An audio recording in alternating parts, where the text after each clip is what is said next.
जय जाट सभी भाई बहनों को नमस्कार। देखिए, हम देखते श्रीलंका बर्बाद क्यों हुआ और पाकिस्तान क्यों होने जा रहा है।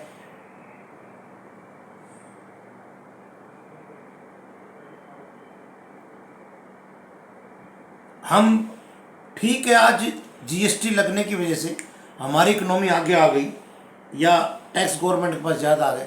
सोच के देखिए, अगर ये जीएसटी इंप्लीमेंट ना होता तो क्या आज हमारी इंडियन गवर्नमेंट इतनी प्रॉफिट में होती। और जीएसटी में क्या है, आज जीएसटी है, रिफंड नहीं हो रहा, इसके भी कई पंगे चल रहे हैं।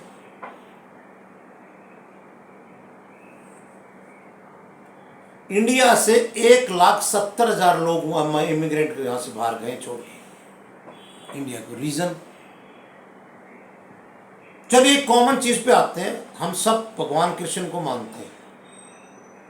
ऐसी क्या वजह हुई कि भगवान कृष्ण मथुरा छोड़ के द्वारका गए।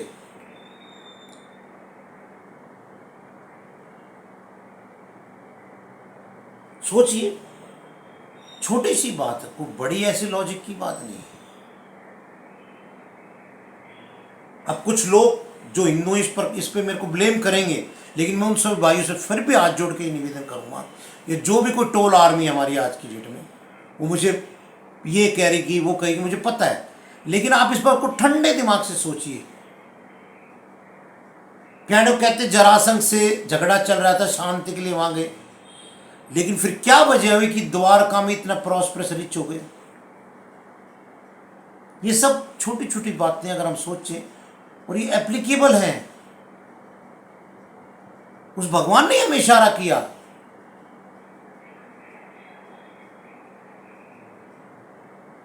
कि नहीं, इस चीज को समझो। खाली पेट तो भजन भी नहीं होते भाई।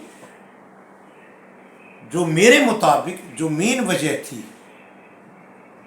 हमारे भगवान कृष्ण मथुरा छोड़ के जो द्वारका गए, वो था रेवेन्यू सोर्स। क्योंकि मथुरा के आसपास केवल खेती होती थी, ओनली एग्रीकल्चर। और एग्रीकल्चर में टैक्स हमेशा साल में 2 बार आता है, 2 फसलों पे। और ऊपर से इंद्रदेव, बरसात पे डिपेंड होना, सारी चीज एज कंपेयर टू। समझिए बात था, द्वारका में क्या था, वहां बंदरगाह था। क्यों कहते हैं आज हमारे देश जो एक्सपोर्ट बढ़ाओ, इंपोर्ट बढ़ाओ, और जो है एक्सपोर्ट इंपोर्ट को फ्री पोर्ट बनाओ। सिंगापुर क्यों अमीर हो गया, दुबई क्यों अमीर हो गया, समझो जरा दिमाग से।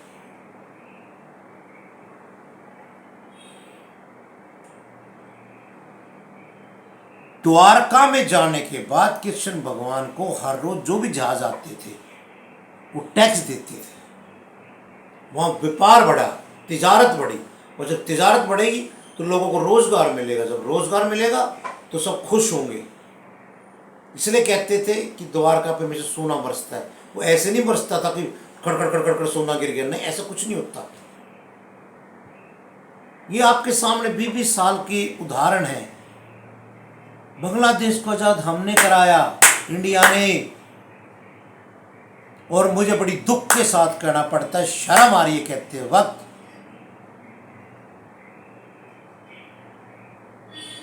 आज उनकी मेहनत को देखते हुए बांग्लादेश कई चीजों में हमसे आगे निकल चुका है।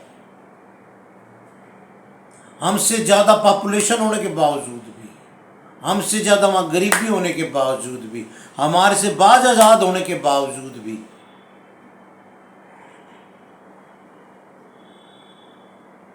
अर्थ समझो, जिस कंट्री में व्यापार को बढ़ावा नहीं दिया जाएगा, केवल जाति पे, या तो आपका, मुझे भी को लोग कहते हैं आप जातिवादी करते हो, लेकिन मैं आपको ये भाई, अगर मैं सबको बराबर लेके चलते, सबको समझाने की कोशिश करता हूं कि रोजगार बढ़ाओ, काम बढ़ाओ, काम बढ़ाओ।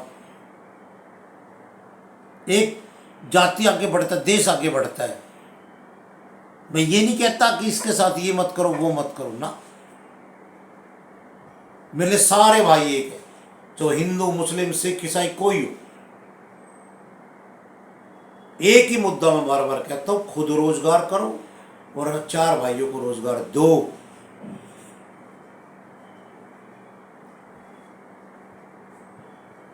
और अगर कैलकुलेशन ठीक आ रही है IMF की और कई चीज़ों की है ना, शायद 2-3 साल में बांग्लादेश हमसे बहुत आगे निकल जाएगा, हम पीछे रह जाएंगे, हम वही काम करते रहेंगे। तेरी कमीज सफ़ेद, मेरी कमीज सफ़ेद, मैं तुझसे अच्छा, देखो मैंने उसको डरा दिया ना, मैंने उसको ये कर दिया ना, कुछ नहीं रखे इन बातों में। अगर इस देश को एक नंबर का बनाना है तो हमें कुछ लॉज बदलने पड़ेंगे, स्पेशली लेबर एक्ट, टाइमिंग के एक्ट, थोड़ा बहुत कंप्रोमाइज हमें करना ही पड़ेगा।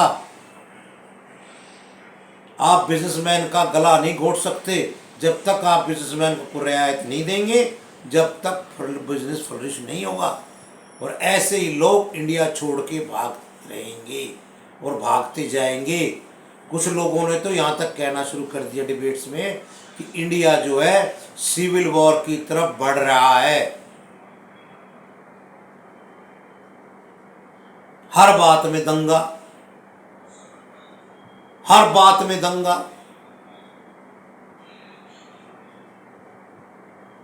आप एक उदाहरण मैं और देता हूं, देखिए पृथ्वीराज चौहान को 11वीं शताब्दी में हराया गौरी ने, लेकिन गौरी से लेके अकबर तक कोई भी राजा 15-20 साल से ज्यादा राज नहीं कर पाया। खिलजी कितने बड़े ताकतवर राजा हुए, क्यों? वजह वही, हिंदू मुस्लिम, हिंदू मुस्लिम, हिंदू मुस्लिम। अकबर ने इस बात को समझा और उसने जजिया कर, ये टैक्स वगैरह माफ किए। देखिए अनपढ़ जब अकबर ने ऐसी स्थिति को कायम कर दिया कि उसके परिवार ने 300-350 साल राज किया। ये तो नालायक अगर औरंगजेब पैदा ना हुआ होता मुगलिया सल्तनत में, कोई ताजुब नहीं हो सकता, अब तक मुगलों का राज होता। हमेशा याद रखो, जब भी दमन होगा, भेदभाव होगा, गड़बड़ तो होनी है ही, निश्चित मान लो। आज नहीं होगी तो कल होगी, कल नहीं होगी तो परसों होगी, होनी जरूर है।